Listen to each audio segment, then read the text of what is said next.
Campanha da Fraternidade. Essa é, sem sombra de dúvidas, uma das iniciativas evangelizadoras mais bem-sucedidas da Igreja no Brasil. A Campanha da Fraternidade é essa iniciativa, então, que nasce no início dos anos de 1960, no Nordeste, no Rio Grande do Norte, na Igreja de Natal. A Igreja do Brasil, há quase 60 anos, tem sido enriquecida pela Campanha da Fraternidade como um elemento muito importante que nos acompanha de forma especial durante a Quaresma, ajudando a sociedade brasileira, não apenas a Igreja Católica, as comunidades católicas, mas a sociedade de forma ampla, a refletir sobre temas importantes da sociedade que precisam ser transformados para que a dignidade humana seja mais respeitada e as pessoas tenham uma qualidade de vida melhor. Ela nasce, então, por iniciativa de 3 padres que, naquela época, eram responsáveis pela Caritas Nacional. E o assessor eclesiástico para a Caritas era o, então, bispo Dom Eugênio de Araújo Salles, que mais tarde seria o cardeal do Rio de Janeiro.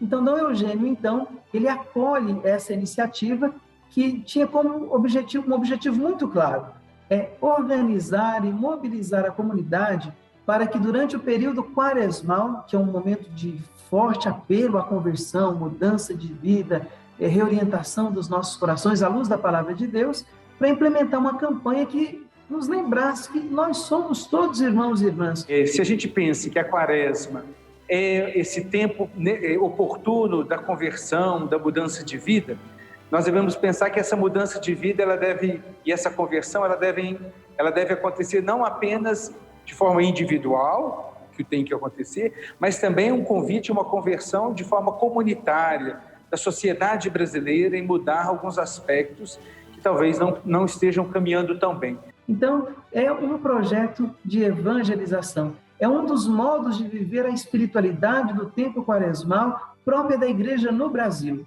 E desde 1970, todos os papas enviam uma mensagem nos confirmando nesse caminho.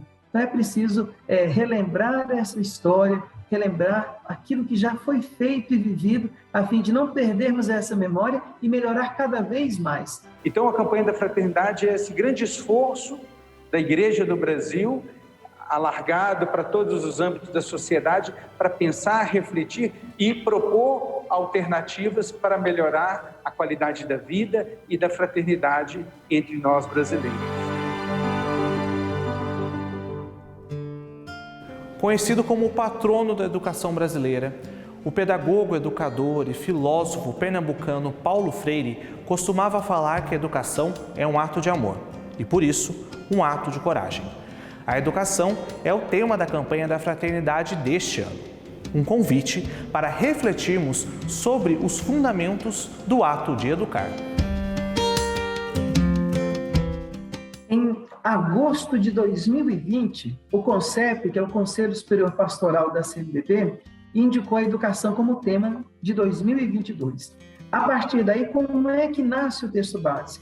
O secretário-geral da CNBB, ele convoca, então, uma equipe executiva para poder pensar o texto base. Então, o primeiro momento foi uma grande tempestade de ideias, né, de trazer alguns elementos, quais os enfoques seriam interessantes nesse contexto pandêmico e também daquilo que nós sonhamos para a educação. A educação, ela sempre fez parte da missão dos discípulos de Jesus nesses mais de 2000 anos de cristianismo.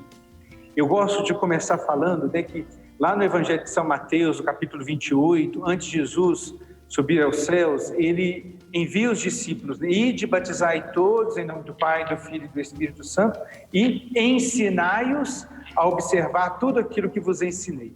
Ou seja, o educar, o ensinar é uma atitude implícita da missão dos discípulos de Jesus. A primeira vez, então, que a educação ela figura entre os temas da campanha foi em 1982. Naquela ocasião, o tema era muito sugestivo. A verdade vos libertará.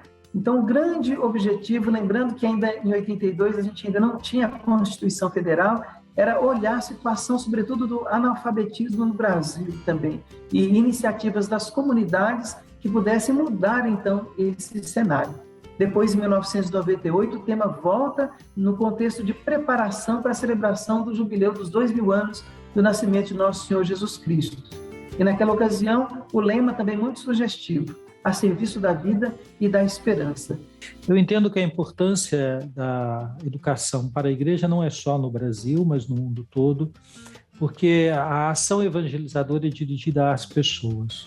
O evangelho quer oferecer às pessoas um encontro pessoal com Jesus Cristo e um crescimento da pessoa, de cada pessoa humana, à luz da sua experiência de fé. Quando nós pensamos esse processo de evangelização, o encontro das pessoas com Jesus Cristo, o seu crescimento, nós nos deparamos com o fato de que as pessoas crescem também, amadurecem, pelo processo cultural que envolve a educação. A educação é um dos mecanismos culturais mais fortes. Então, há um cuidado e um zelo de pensar a formação da pessoa, a formação do humano, com os valores que brotam do Evangelho, que está profundamente associado à ação evangelizadora. A ação evangelizadora por si só já é uma ação também de educação na fé.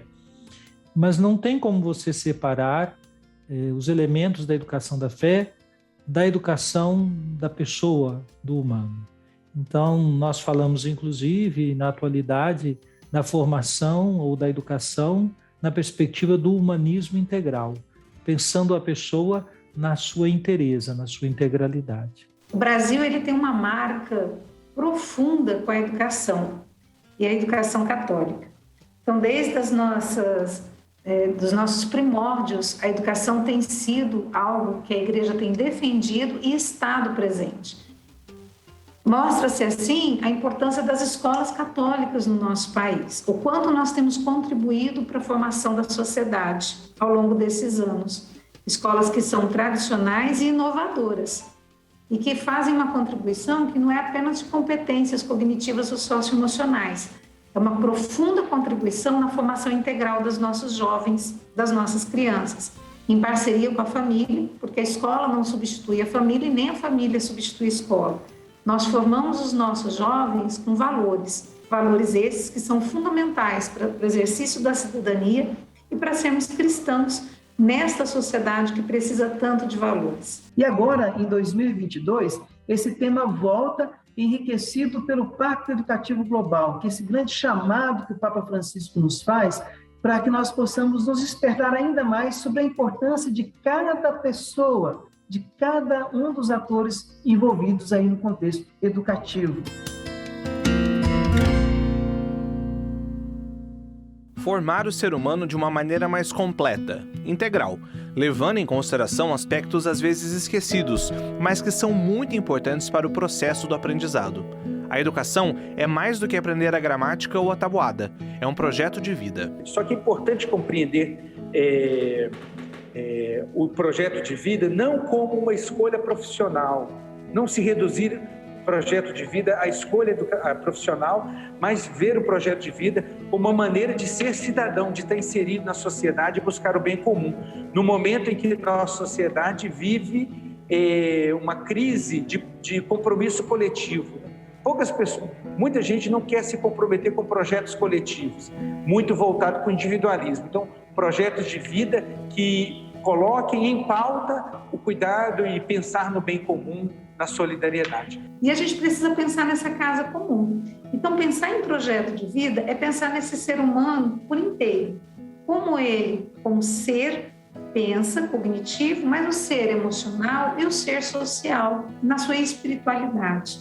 Então, projeto de vida não é só pegar um jovem e falar assim, olha, a partir de agora você está se preparando para ser um ator, ou para ser um médico, ou para ser um professor. Trabalhar projeto de vida é sentido de vida, é significado de vida. E que ele se vê quanto ser humano, com a relação com ele, com o transcendente e com a sociedade. Então, no decorrer da história, a Igreja Católica do Brasil esteve preocupada com a educação e uma educação oferecida a todos. Claro que no decorrer dessa história é preciso entender que em cada momento histórico a mentalidade do tempo presente, muitas vezes se opondo a alguns avanços pedagógicos, mas devemos compreender e ler essa história dentro do contexto próprio de cada momento. Então, nesse percurso histórico de 500 anos de educação no Brasil, podemos dizer assim, é importante reconhecer o papel da igreja e dos religiosos e religiosas na formação e na educação da sociedade brasileira.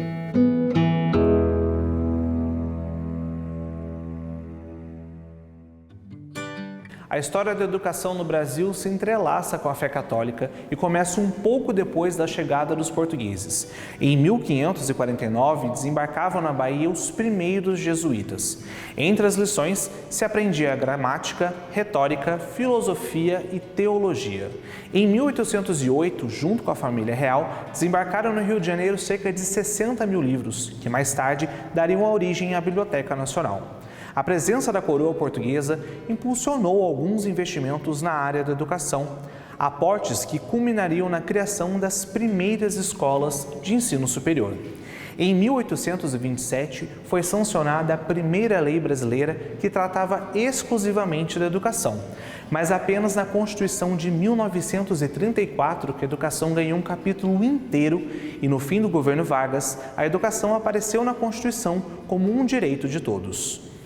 Olha, a educação começou a ser pensada no Brasil, principalmente de forma sistemática, no século XIX, quando o Brasil ele conquista, né, a sua independência política, e a partir daí ele vai criar toda uma política educacional, toda uma leitura voltada para o desenvolvimento do homem. Não chega nem a ser o desenvolvimento do cidadão, mas o desenvolvimento do homem aqui no Brasil, né? Então, uma cultura escolar, uma cultura educacional nasce no Brasil enquanto país no século XIX. Historicamente, quando pensamos a ação evangelizadora da igreja no Brasil, nos damos conta de que a igreja sempre se ocupou com a educação. É histórica a presença das congregações religiosas que organizaram escolas, muitas dessas se transformaram depois em faculdade e base de universidades. Também, pela ação da igreja, as escolas paroquiais, escolas diocesanas, temos uma experiência muito bonita da presença da igreja no campo da educação. O início da história de uma educação no Brasil está diretamente relacionada ao cristianismo. Então, é fundamental que a igreja, enquanto papel social, né, e todas as igrejas no Brasil, né, muitas igrejas no Brasil tenham esse compromisso com a educação. Isso faz uma diferença muito grande, até porque o Brasil é um país, em sua maioria, muito ligado ao cristianismo. Então, a campanha da Fraternidade de 2022 tem como objetivo geral promover diálogos a partir da realidade educativa do Brasil, à luz da fé cristã, propondo caminhos em favor do humanismo integral e solidário.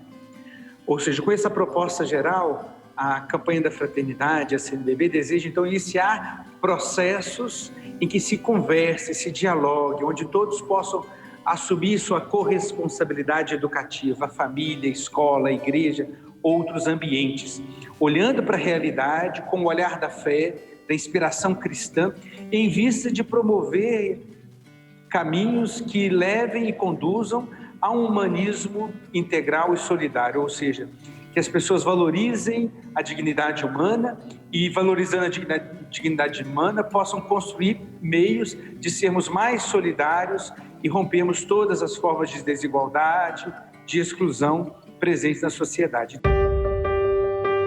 O texto base é um documento no qual toda a campanha deve ser baseada, um guia para aproveitar tudo que pode ser discutido e aprendido nesse período. O texto base, ele não é substituto do Evangelho e nem tem a pretensão de esgotar o tema da campanha da Fraternidade. A próxima página do texto, quem escreve somos nós, na nossa pequena comunidade, na nossa paróquia, nos ajudando a despertar, então, para esse tema muito importante. E o que a igreja nos pede é isso. Nesse período quaresmal, enquanto nós estamos aí vivendo os exercícios espirituais, para que a gente possa celebrar dignamente a Páscoa de Cristo, pensar também a educação. Qual é o meu compromisso pessoal com a educação? Como anda a escola próxima à minha residência, no meu bairro?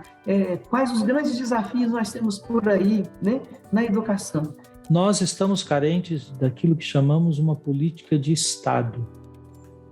Quer dizer, nós temos um histórico ligado à educação no país, na educação no Brasil, com muitos projetos que vão se sobrepondo um ao outro e que não são duradouros.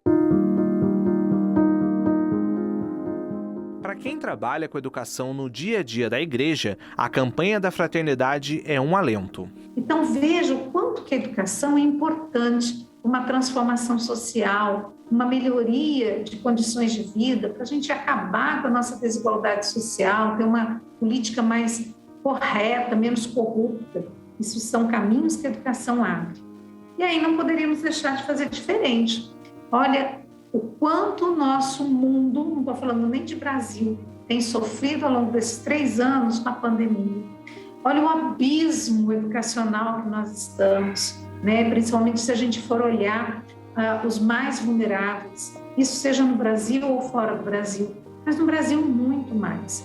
Então, nós não tínhamos como, pensando em CNBB, de abrir mão dessa pauta, de falar da educação.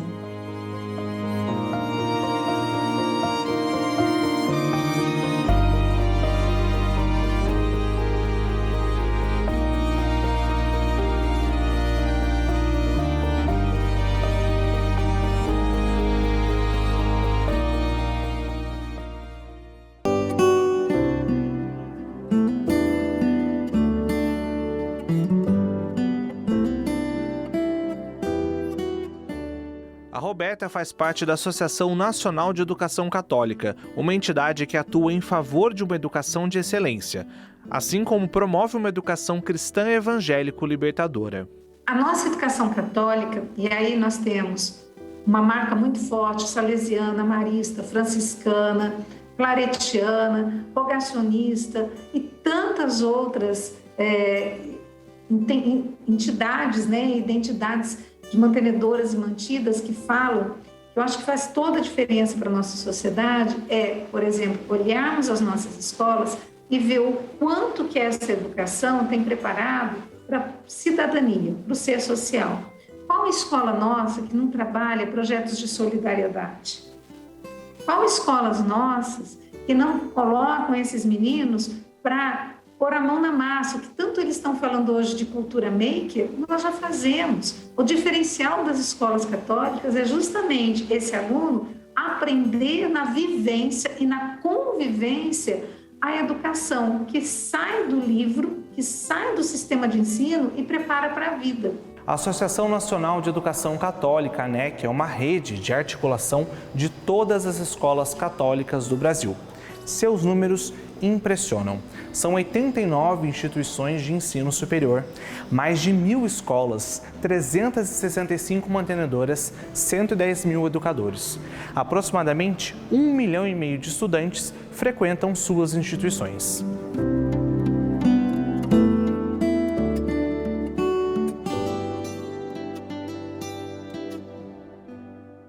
Então, veja, enquanto o mercado educacional está querendo copiar as escolas católicas elas já estão muito além do que o mercado está dizendo. Porque nós já preparamos para a cidadania, nós já preparamos para esse aluno aprender a votar, nós preparamos esse aluno para viver a solidariedade, para ser um profissional diferenciado no mundo do trabalho, para ser uma pessoa diferente na constituição da sua família, na luta pelos direitos humanos e sociais. Essa preparação para a vida não é só importante para as escolas católicas. Ela interessa ao Papa Francisco, que no ano de 2020 lançou um pacto mundial pela educação. O Papa Francisco, ainda como arcebispo de Buenos Aires, trabalhou muito com educação e ele já fazia discursos observando que na sociedade contemporânea parece ter havido uma quebra do pacto educativo. Isto é, a relação entre família, escola e sociedade parece estar, e temos sinais disso, rompida, pelo menos em alguns ambientes, em algumas situações. Então, o Papa propõe fazer novamente esse pacto, que é a proposição de dialogar sempre mais, criar sempre mais espaços de diálogo entre família, escola, universidade e sociedade, para todos nos comprometermos com a educação. E isso está crescendo muito como uma proposição do Papa Francisco, sendo acolhido de modo geral pelo mundo afora, inclusive com outras tradições religiosas. Esse pacto precisa chegar em vários lugares da sociedade, mas principalmente na família, o primeiro lugar de aprendizado de uma criança. Aquilo que na Alegria do Evangelho, no número 20, o Papa Francisco, quando fala de uma igreja em saída, e a gente pode dizer de uma educação em saída, é um verbo, uma ação que não pode faltar: acompanhar esses processos, tanto na vida escolar dos nossos filhos, mas também de uma educação personalizada que acontece, como diz a canção do Padre Zezinho, né? Dentro do lar, na família, na transmissão dos valores, no compromisso com as virtudes, na coragem, né, de fazer opções decisivas em favor de uma educação que pauta pela qualidade da presença. Então, a qualidade da presença é muito importante. A Cristina cresceu em um lar cheio de presença, tanto dos próprios pais quanto dos ensinamentos da igreja. Desde que eu me lembro, bem pequena, minha mãe já me levava para a igreja, ia à missa todos os domingos e ficou toda aquela questão mesmo de processo de catequese e participando de tudo até o crisma. E nesse meio tempo, quando eu fiquei adolescente, aí eu conheci a Renovação Carismática Católica e eu comecei a participar de grupo de oração. Então, praticamente assim, desde 11 anos de idade, eu já participava da RCC, dos movimentos, dos eventos, tudo. E foi a mãe dela que deu um empurrãozinho para que ela conhecesse o Marcelo. A união do casal se amadureceu na fé católica. Aquilo que eu já pedia para Deus, alguém cheio do Espírito Santo, que fosse uma pessoa voltada para os valores cristãos e para os valores mesmo, de humanos, uma pessoa boa. E foi isso, aí a gente se conheceu e ele me convidou para ir para Aparecida. E aí a gente foi na Basílica, tudo, passeamos lá, rezamos juntos. E aí depois disso a gente nunca mais se desgrudou, Essa relação rendeu frutos. O Vitor, a Sofia e a Vivian. Para os dois, educar os filhos exige um conjunto de experiências e aprendizados. Nós dois somos professores, Nossa formação já é acadêmica, já é também na área de educação. E então, assim, esse educar, esse criar, a gente já, mesmo antes solteiros, a gente já servia, as outras pessoas, as outras famílias. A gente sempre trabalhou, com voluntariado, com outras famílias, com crianças, com vulneráveis. Então, assim, a gente sempre teve esse olhar mesmo para educar com valores sempre cristãos e valores humanos. Então, a gente, baseado na Bíblia, sempre a Bíblia, o Evangelho de Jesus Cristo, a gente procura seguir aquilo que a gente recebeu dos nossos pais. Hoje existe uma dificuldade muito grande, aí você vai competir com informática, com a internet, com computadores, então nós temos essa dificuldade como todos têm. Mas se regrarmos a vida deles, com tempo para brincar, com tempo para fazer essas coisas, a gente consegue desenvolver aí os pensamentos religiosos, pensamentos aí de família, a gente consegue desenvolver com tranquilidade. Para o casal é preciso criar um ambiente favorável ao estudo, com disciplina e regras para que os filhos aprendam desde cedo o valor da reflexão. São coisas simples que a gente vai pontuando para eles. Então, assim, às vezes, numa conversa dessa, sabe? Não quer sair do jogo.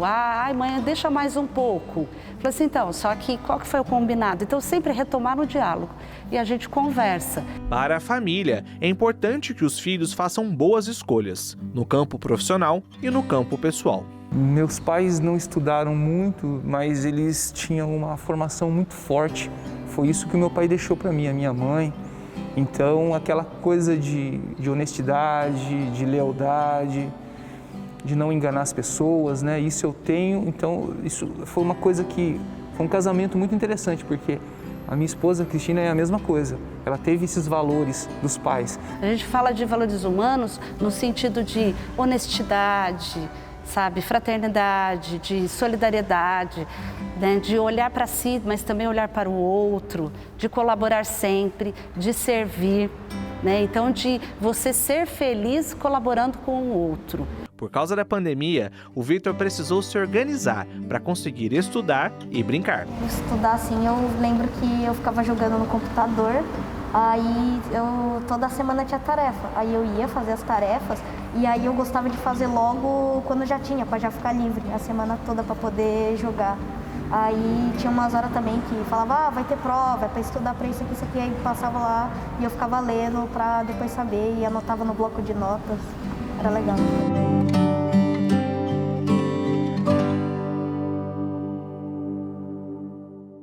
A pandemia exige muito de todo mundo, mas uma pastoral da igreja trabalhou dobrado para conseguir ajudar educadores, pais e alunos durante esse período.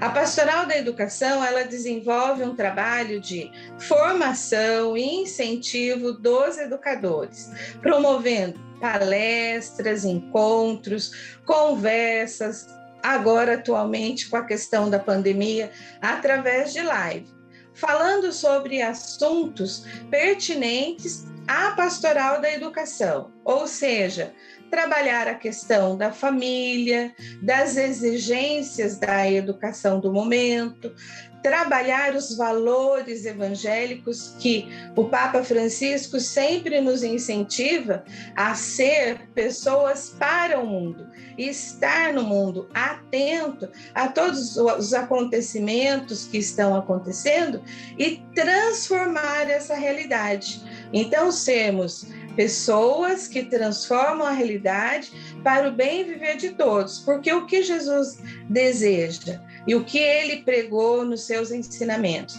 para que o homem tenha vida e vida em plenitude. E a educação, ela é geradora de vida. A pandemia desafiou as famílias que não tinham muita consciência das dificuldades de educar. Realmente é um desafio muito grande, ainda mais nesse momento agora em que nós vivemos a pandemia. O que aconteceu? As famílias tomaram muito consciência da importância da educação. E juntos, se você fazer essa parceria juntos, família e escola, família e educadores, nós podemos formar pessoas melhores para ser, como dizia Dom Bosco, né? Bons cristãos e honestos cidadãos. Para a Pastoral da Educação, a família é uma base de onde uma criança pode se sustentar, junto da escola, do Estado e da Igreja. Nosso trabalho ele é baseado neste documento, que é a Pastoral da Educação, Estudo para Diretrizes Nacionais, que é o número 110 da CNBB. E aqui ela nos diz o seguinte: um dos objetivos principais da Pastoral da Educação é formar um ambiente em que os sujeitos da educação se encontrem para refazer o pacto educativo entre a família, a escola, o Estado e a Igreja, que reconhece e defende o autêntico protagonismo da família na missão educativa. Assim, somando os esforços da família, escola, Estado e Igreja e dos próprios estudantes, nós conseguiremos formar alunos de uma maneira integral, com valores e força de vontade para transformar a realidade onde estão inseridos, e não meros decoradores de fórmulas, bem longe de uma educação que ensina a passar no vestibular. A gente precisa interpelar e exigir uma profunda conversão de todas as pessoas para que a realidade da educação mude. Nós não podemos pensar numa educação fragmentada, a gente tem que pensar numa educação que é integral. Então, isso vai fazer com que a campanha da fraternidade precisa passar nas nossas comunidades de fé, ela precisa estar na boca dos nossos padres nas missas, mas ela tem que estar nos grupos de jovens, ela tem que estar nas nossas emissoras e ela tem que estar também na Assembleia Legislativa, na Prefeitura, no Estado, no município. Por quê? Porque a gente precisa discutir o que é vida. a gente precisa revisar atitudes, a gente precisa buscar verdadeiramente mudanças. Passar no vestibular e conseguir cursar uma faculdade é o sonho de muitos brasileiros, mas infelizmente é uma realidade um pouco distante. No contexto histórico, no processo histórico da educação brasileira, se concebeu uma ideia de que chegar à educação superior não é para todos, inclusive de forma assim muito ilustrativa. Recentemente nós tivemos o discurso oficial governamental nessa perspectiva de que a educação superior não seria para todos. Então, um país só se desenvolve com a educação. Nós temos um sistema organizado em níveis e modalidades e existem inúmeras variáveis que comprometem o acesso à educação superior para além da ideia da vaga. Nós temos um índice imenso de desigualdade social, nós temos um índice imenso de analfabetismo a ser enfrentado, nós não temos políticas articuladas, nós não fazemos cumprir o princípio da cooperação entre os entes federados, digo, municípios, estados, o Distrito Federal e a União. Se para alguns estudantes chegar na faculdade é algo difícil, para outros é praticamente impossível. Para tentar contornar essa situação, existem políticas que visam aumentar a diversidade dos alunos dentro do ensino superior, mas sozinhas, elas não resolvem o problema. Se nós tivéssemos uma política de educação, no caso superior, de Estado, com metas, objetivos definidos, na perspectiva de uma educação universal e com qualidade, nós não precisaríamos estar falando de cotas. Mas estamos falando de um país ainda marcado pelo preconceito, pela desigualdade, e os chamados povos tradicionais, por exemplo, são aqueles mais vulneráveis e que sofrem com este preconceito ou com a falta da garantia do direito. Então, a política de cotas ou as políticas de cotas, elas são importantes, mas elas não podem ser também percebidas ou assumidas como políticas messiânicas. Elas são importantes porque garantem o respeito à diversidade, né, ao acesso, porque afirma, sobretudo, esses sujeitos mais vulneráveis e que estão à margem dos processos e das oportunidades, mas há também a necessidade de outras políticas, como para o trabalho. Desde o ensino básico até o superior, a família, a igreja e as escolas católicas, todos concordam que somente a união vai mudar a realidade da educação no Brasil. Nós não vamos conseguir avançar nas conquistas ou conquistar novos direitos caminhando isoladamente. É preciso um pacto educativo. E nesta perspectiva, então, as instituições públicas, laicas, precisam se unir às instituições privadas, como, por exemplo, as universidades, faculdades confessionais, católicas em particular. Somente integrados, unidos e com a consciência de pacto é que vamos conseguir conquistar aquilo que foi descontinuado e continuar conquistando aquilo que vislumbramos. Então, nós vemos que a educação, ela gera pessoas melhores. E nós precisamos de profissionais comprometidos com essa educação. Independente se eu estou na rede particular, na rede pública, eu preciso estar envolvido, empenhado no meu educar, ensinar o meu aluno. Muitas vezes nós temos as questões de comunidades que são da periferia, que têm um olhar diferente, e o grande segredo é fazer com que essas pessoas tenham sonhos. Se você tiver sonho, você vai buscar, vai estudar, vai querer ser melhor e vai querer mudar a situação em que você está.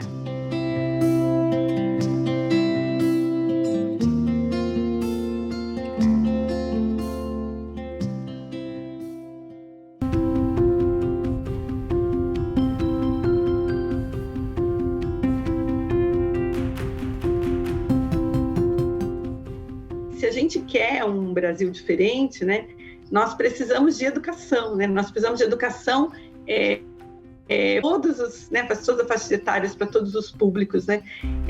No campo e na cidade, pensando se nós queremos novas relações étnico-raciais, se nós queremos um crescimento na tolerância, né, em todo sentido na sociedade, se nós queremos um Brasil diferente, a gente não consegue. Não é a educação, como dizia Paulo Freire, que muda a sociedade, mas sem ela não há mudança, não há transformação. Os dados da alfabetização no Brasil estão longe de serem ideais. Segundo a Pesquisa Nacional por Amostra de Domicílio Contínua, Educação de 2019, do IBGE, são 11 milhões de brasileiros analfabetos, cerca de 5% da população. Mas os dados preocupam mais ainda quando se fala em analfabetismo funcional. A incapacidade de, mesmo sabendo ler, compreender e interpretar textos e ideias e fazer operações matemáticas. Estudos estimam que até 29% da população brasileira seja analfabeta funcional, pessoas que encontram dificuldades em encontrar emprego, se qualificar na carreira e até mesmo em organizar a vida e as finanças pessoais. Muito dessa problemática advém do déficit do hábito de leitura entre a população brasileira. Segundo a pesquisa Relatos da Leitura no Brasil, divulgada em 2020, somente 52% dos brasileiros têm o costume de ler. A média nacional de livros inteiros lidos num ano é de 4,2 livros por pessoa. Como nós vimos no bloco anterior, chegar à universidade é um sonho distante para muitas pessoas e, por esse motivo, são necessárias ações concretas para mudar essa realidade. O projeto pré-vestibular solidário ele surgiu em 2002 com a necessidade de alguns jovens em se prepararem para o vestibular. Então, era uma demanda que surgiu e se apresentou ao Colégio do Amando. E, na época, a direção começou a pensar nessa possibilidade em implantar um projeto que pudesse atender essa necessidade dos adolescentes. Na época, era muito carente aqui em Santarém a existência de projetos que tivessem esse cunho pedagógico de preparação para o vestibular. E aí, em 2003, o projeto ele foi implantado no período noturno, atendendo principalmente adolescentes que estavam inscritos, matriculados devidamente nas escolas públicas aqui de Santarém. Nesses quase 20 anos de existência dentro do Colégio Dom Amado, na cidade de Santarém, no Pará, o pré-vestibular já colheu diversos frutos. Nós temos vários professores que hoje são professores do Colégio Dom Amado, mas que foram alunos do Solidário. E hoje eles voltaram para ministrar aulas gratuitamente, de forma voluntária, como uma forma de retribuir tudo aquilo que eles receberam no passado. Um desses alunos é a Flávia, que estudou no cursinho, passou no vestibular, começou a estudar e voltou para o colégio. Por ser mantido por uma congregação católica, a Congregação de Santa Cruz, o cursinho prepara de maneira diferente seus alunos. Teve uma vez, uma noite, o irmão Ronaldo, ele separou uma noite para que a gente conversasse com ele em particular. Então ele tinha uma sala e a gente estava tão angustiado, estava tão perto do Enem, que ela a coordenadora tirou uma noite para a gente conversar com ele. E é como se a gente extravasasse, assim, a gente conversava bastante, conversou bastante com ele, além desses momentos que nós tínhamos também, porque além das aulas, nós também tínhamos esses momentos com o irmão Ronaldo, algumas palestras. Então, era muito além das aulas, nós também tínhamos momentos especiais. A proposta pedagógica do projeto é também oportunizar para esses adolescentes espaços e momentos de reflexão sobre a vida. Não é apenas oferecer uma preparação através do fortalecimento das disciplinas, porque o projeto ele oferece todas as disciplinas curriculares, do ensino médio. Então, trabalha-se essas disciplinas, mas também o colégio tem essa proposta de trabalhar a questão do desenvolvimento desse adolescente. A gente trabalha com palestras socioeducativas, com temas super importantes para os adolescentes e problemáticas que a sociedade enfrenta, por exemplo, como o Setembro Amarelo. Então, a gente considera super importante trazer para a discussão esses temas que são temas sensíveis. São temas, muitas vezes, onde as famílias não conseguem falar com seus filhos, temas que impactam a vida desses jovens. Outra ação transformadora é a educação de jovens e adultos, uma iniciativa para tentar dar acesso à educação para pessoas que tiveram esse acesso negado na infância. É importante destacar que pela Pesquisa Nacional por Amostra de Domicílios, nós temos 11 milhões de brasileiros com mais de 15 anos não alfabetizados. Esse é dado da PNAD de 2019, 6,6% da população não alfabetizada. Nós temos 51,2%, mais da metade da população brasileira com mais de 25 anos, que não concluiu o ensino médio.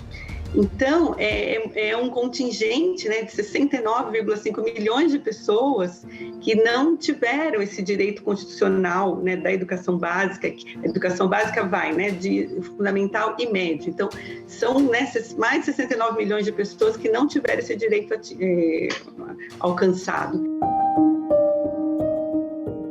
Independente da fase da vida, a educação pode ser transformadora, e o Marcelo é prova disso. Depois de ter largado a escola para trabalhar e ajudar os pais, o Marcelo resolveu voltar e não parou mais de estudar.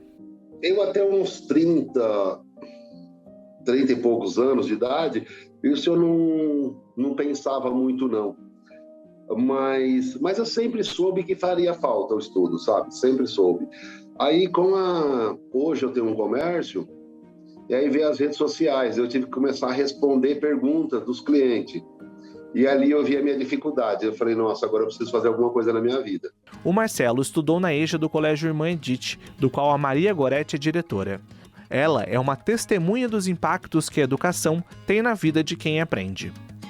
São muitos, né? Vontades, desejos. Então, são muitas histórias lindas, que isso mesmo motiva muito os professores, toda a equipe da escola, né? Porque são pessoas que estão buscando, né, a realização de sonhos que às vezes ficaram lá na infância, na adolescência, que essa pessoa foi criar filhos, né? Geralmente as mulheres educaram os filhos e agora estão voltando com 50, 60, 70 anos. O Marcelo seguiu seus sonhos e continuou os estudos. Quando eu comecei a estudar, eu peguei gosto. Eu falei, nossa, eu tenho que estudar agora eu vou estudar. E o direito foi porque não tinha mesmo horário de manhã. Daí eu acabei escolhendo direito. E acabou sendo não que eu queria, mas até o momento eu acho que foi a escolha perfeita. A educação de jovens e adultos, né, eu que vivencio a área,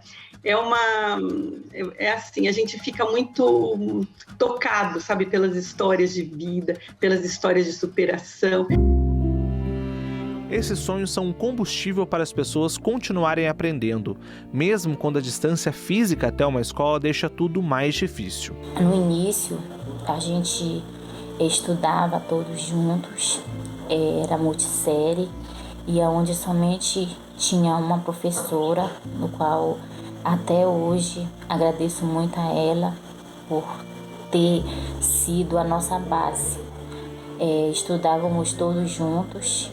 Tínhamos dificuldade para chegar na escola, vínhamos remando, né? A gente passava de 20 a 30 minutos remando para chegar, vínhamos de canoa, muitas das vezes com fome, porque nem todas as vezes tínhamos alimentos para nos alimentar.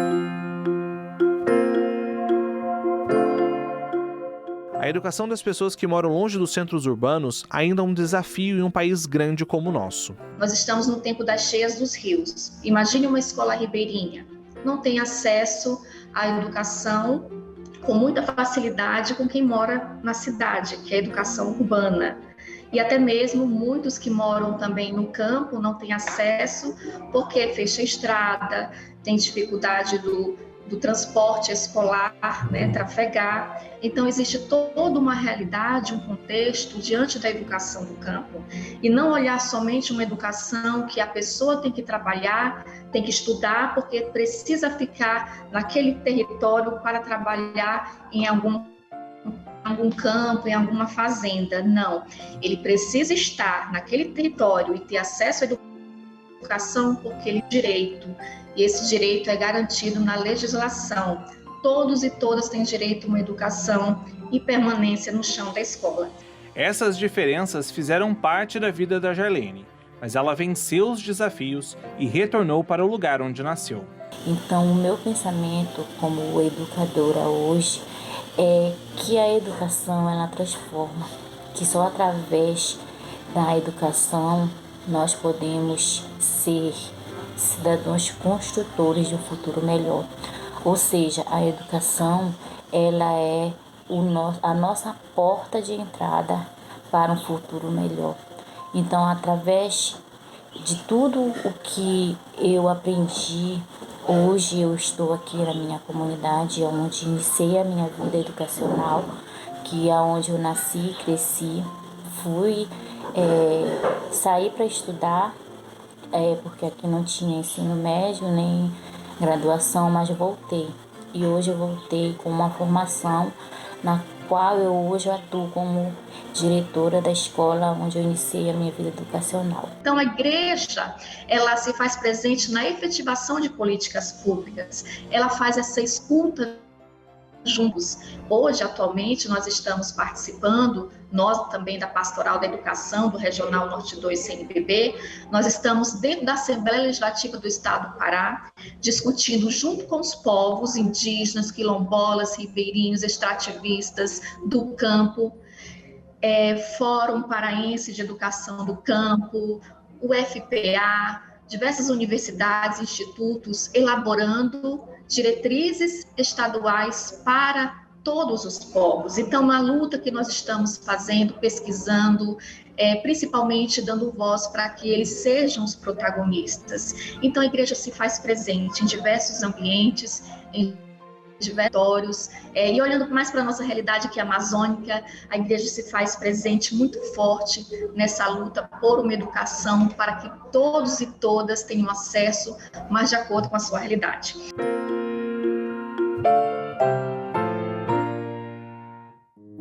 Gestores, professores, alunos, todos os membros da sociedade sabem dizer o que falta para o Brasil ser uma referência em educação no mundo. Para um Brasil melhor, não tem outra saída, é investir e acreditar na educação. Eles são o nosso futuro, né? Não tem como, né? Eles serão o futuro presidente, os futuros presidentes, os futuros médicos, políticos. O estudo é tudo.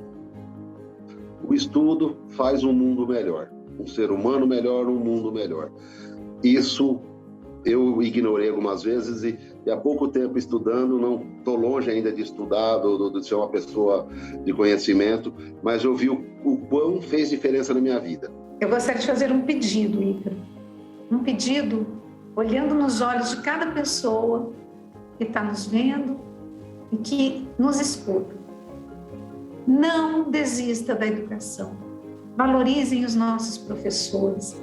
Valorize o ato de educar. Eu falei agora há pouco, Ícaro, antes de começar, que eu era de Lorena, aí do interior de São Paulo. Eu vi a Basílica de Aparecida do Norte crescer. E eu fui criada numa casa salesiana, na Unisal. E eu aprendi que educação é um ato que passa pelo coração.